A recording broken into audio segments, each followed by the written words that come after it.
Hey guys, my name is Landon Day, and I have a studio in Mansfield, Texas called Daydream Photography. But today I'm coming to you on behalf of SPI, and I'm going to be showing you a couple of Photoshop tricks and just a couple of things that you can do that you may not think about that may make your life a little bit easier.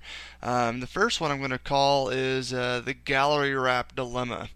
I don't know if you guys are like me, but I do not shoot or plan ahead of time to shoot for gallery wraps. I'm out shooting my couples, my seniors, my kids, and while I'm thinking wall portraits, I'm not thinking gallery wraps. And the reason I say that is because the gallery wraps are going to need a lot of extra space around the sides. Otherwise, everything's going to get clipped off funny.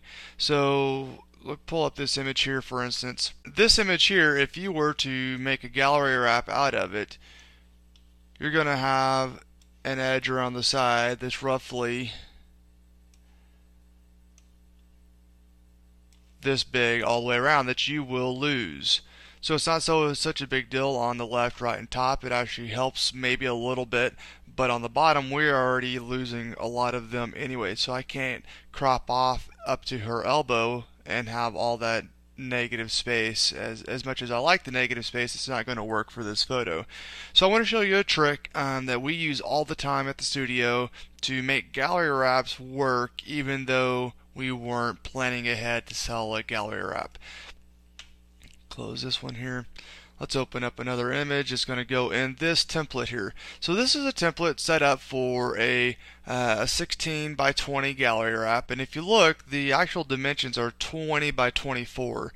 That gives us 2 inches that are going to wrap around the side of the canvas. No matter what lab you're printing it from, you're going to lose roughly an inch and a half on the sides, and then you're going to lose roughly another half inch on the back. And we highly suggest that you take your lab's templates and drag their guides over this to see what exactly is going to crop out. But you can get the idea if you look at the guides. The inside box here, see if I could draw a box on this guy for you, make it some annoying color. See this. So this box here is going to be what we get to keep, and everything else is going to wrap around the outside.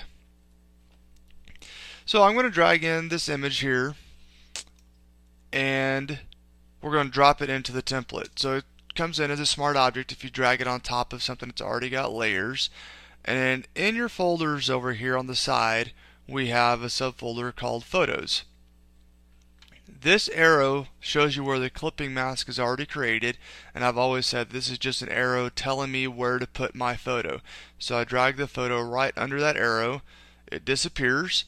We're just going to blink that layer off, and now it is locked into this template with the texture, with the effects, with everything in there already. So let's say that we like it, but the flowers and the colors really don't work so great with this image. I just want to show you that it can easily be changed. In fact, flowers are set up in a whole default folder. Just blink those off altogether, and then come down to the frame that goes around the outside. It's called Matte A, and then you see that it has a color overlay. So if I double click on that layer, it brings up your layer properties, your layer styles, and color overlay is checked.